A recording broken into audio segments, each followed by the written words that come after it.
Good morning. This morning had a distinctly different feel.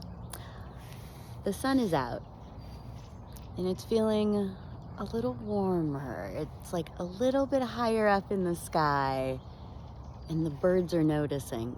The birds are singing in a more excited way. The squirrels are running around. I even saw a little bunny hopping around. I was like, okay.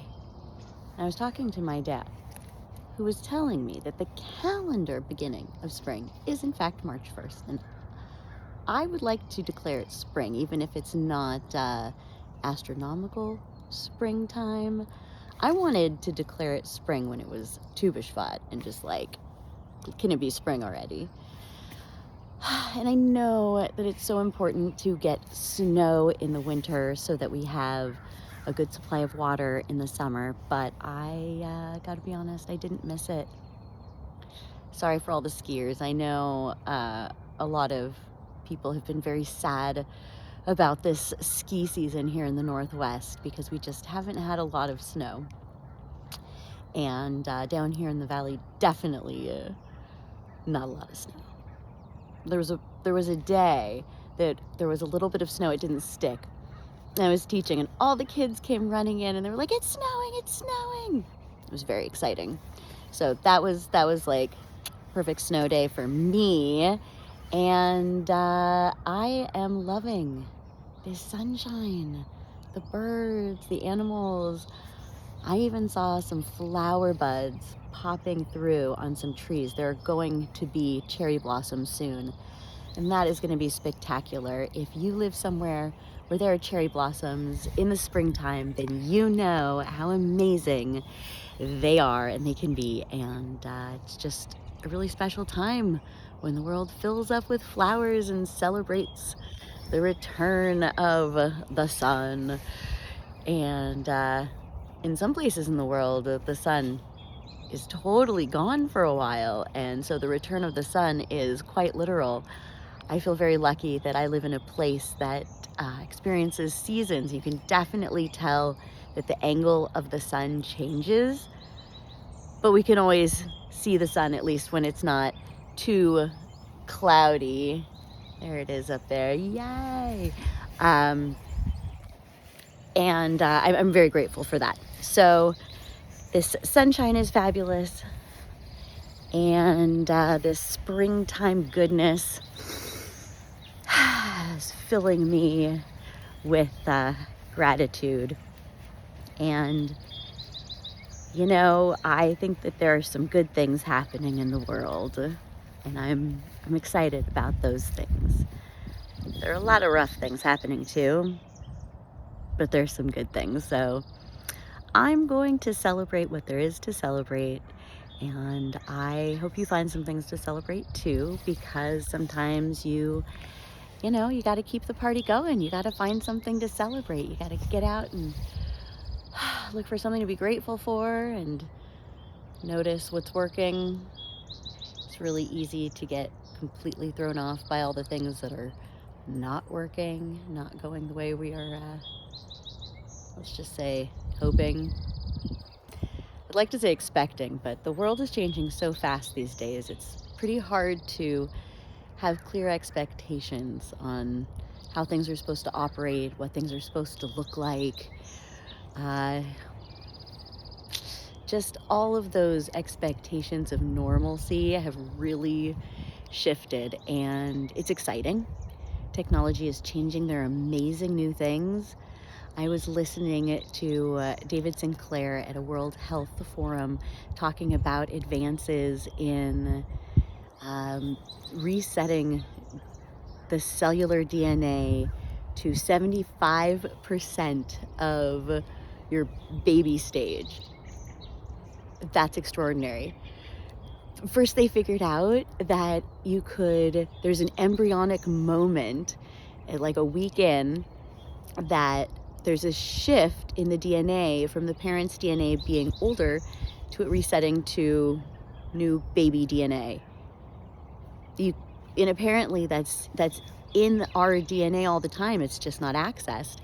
And they're figuring out how to access it.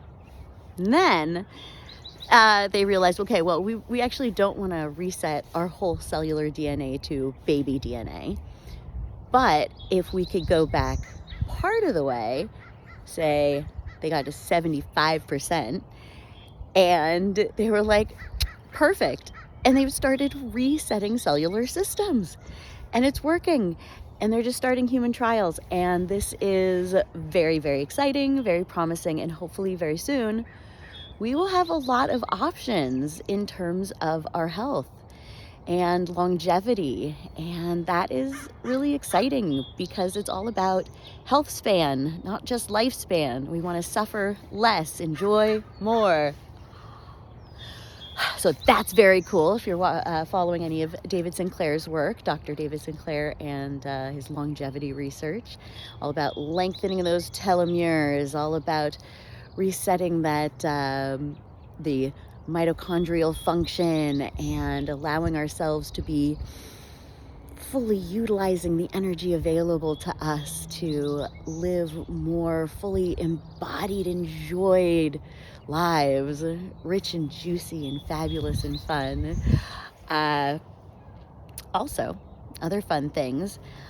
There are, I think out of China, they have a new way of reversing Alzheimer's and neurodegeneration. And then also, I think it was maybe Sweden, some Nordic countries, fabulous country is has come up with a way to filter blood and filter out the beta amyloid proteins, which are what build up in your brain and cause symptoms of Alzheimer's and other neurodegeneration. And so if we want to be able to keep using our brain and having our brain access information and energy, vitality and healing, these seem like incredible new options. And so they can just, through a series of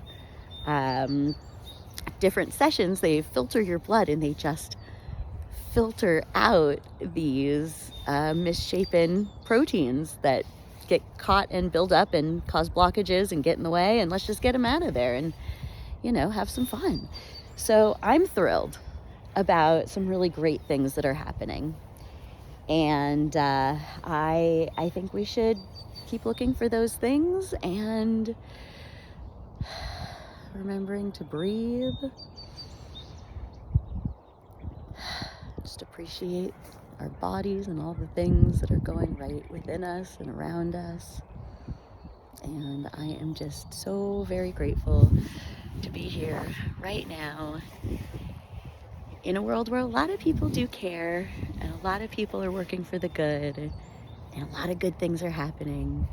And we all really want to get along a lot more than some people would like us to believe.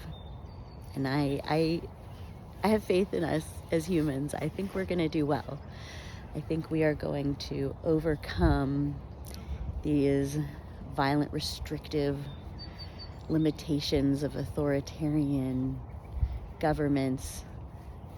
I'm hoping we can overcome so much of our corruption that's somehow gotten in and been seen as acceptable somehow at certain levels, or like that's just the way it is. And I'd like to say that that doesn't have to be the way it is. And I hope you agree, and that we can all get together and continue doing the good that we're doing and supporting each other and doing this good and cheering each other on and celebrating things that are going right and all the good people who keep showing up. And I'm really proud of us because we're not going to lose hope. We're not going to give in to fear. And we're going to keep making things good, one day at a time, one breath at a time, knowing that there's a lot of cool science and technology coming. And hopefully it can solve a lot of the problems that we've got going on. And, you know, I have faith in us. We can always come up with new problems for ourselves. So, you know, let's fix the old ones and move on to something more interesting. Like, all renewable resources for energy. Like, wouldn't that be cool? Renewable energy. I am a huge fan of indoor vertical farming and people having community gardens, spaces for people to get out and play with their dogs, with their kids, safe spaces for us to be together. And so as this springtime beauty and the sunshine returns, I hope that you also find a way to get outside and meet up with the people in your neighborhood, the people in your community, and celebrate each other, support each other, and just enjoy life for a moment. It's pretty great. So, love you, wishing you all the best.